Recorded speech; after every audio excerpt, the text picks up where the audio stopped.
So, this is my simple machine scavenger hunt, like it says scavenger hunt on it. I like it.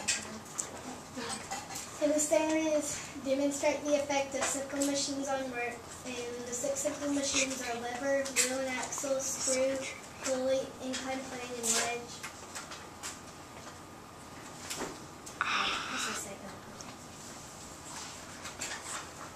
Work is any time you use force and it moves in a direction. The formula for work is force times distance equals work, or W equals F times V. The relationship is direct, so anytime force goes up, direction increases as well as work, and the other way around. Like basically anytime something increases, something else increases. So simple machines are machines that make life easier and make you have to apply less force. And it makes it easier to do work. Many items we use are made of tiny simple machines combined. It makes it where you have to put little input force in and you get farther direction and a larger output force. The law of conservation of energy is that energy can't be formed or destroyed, but it can be transported or altered from one form to another. The full amount of energy in a closed structure never changes. And yeah. Incline plane. An incline plane is a simple machine, and it's slanting downwards, and it's flat, not like the wedge. Yeah. An incline plane makes it easier to move a weight from a lower to higher area or a higher to lower place. And that was the function. And examples are slides, ramps, hills, and ladders. You have to use less force to push.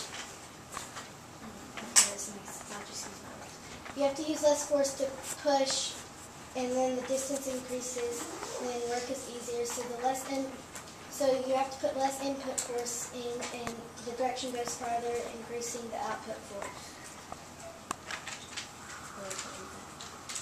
A wedge is 2 inclined planes put together. A wedge is used to separate things, and that was the function.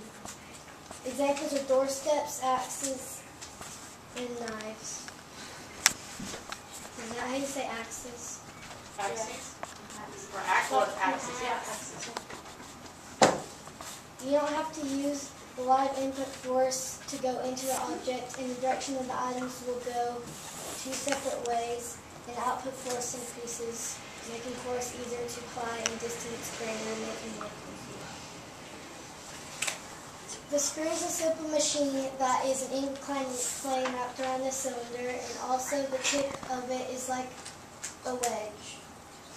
The screw's function is to hold things together and lift things up. Example is a screw. If you use a screwdriver, you only have to turn with a small amount of force, and the direction of the screw spins and goes into the wood, and the output force increases, making work easier.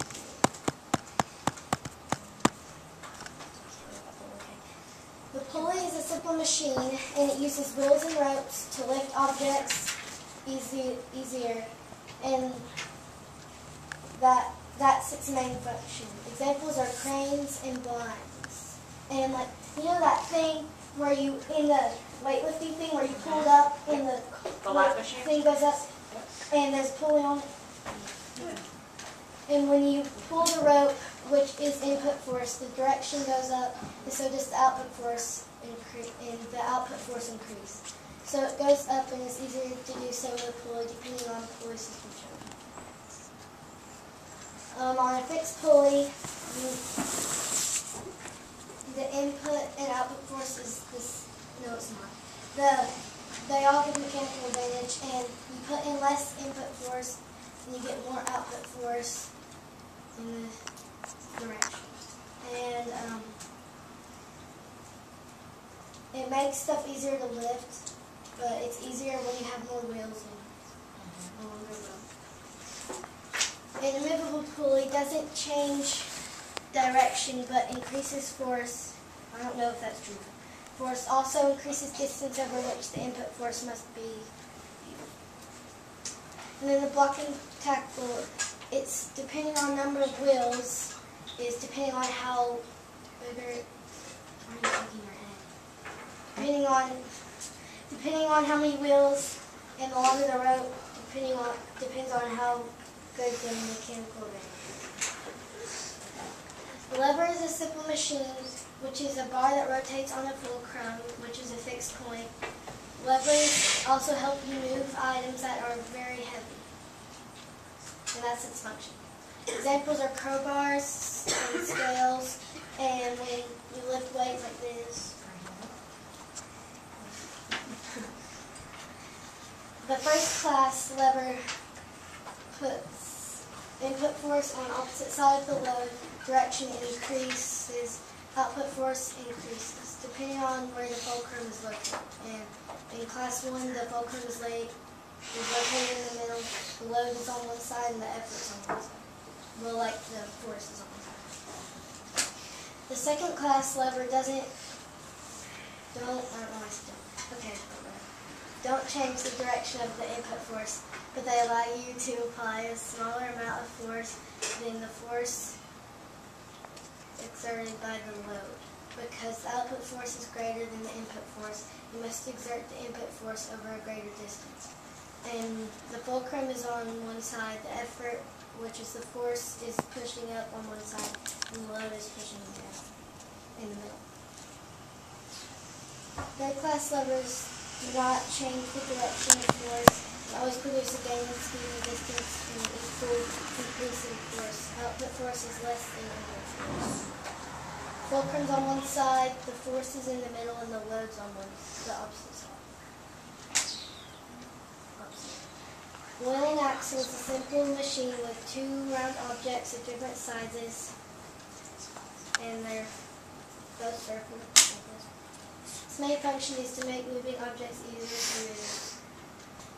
If you apply input force to the wheel moves in a circular direction, but a small distance, and output force is larger than input force is larger than the output force. Example is a doorknob and steering wheel. Compound machine, there are screws all in the back, I don't know why I said that, in the bike, fastening it together. The chains are, what is it? I must have been tired. The chains are on a pulley. The handlebars are levers. And the wheels are on a wheel and axle. Source of sites are mykids.com, Study Island, what? Yeah. Knowledge and book on the science book. Good. Okay. And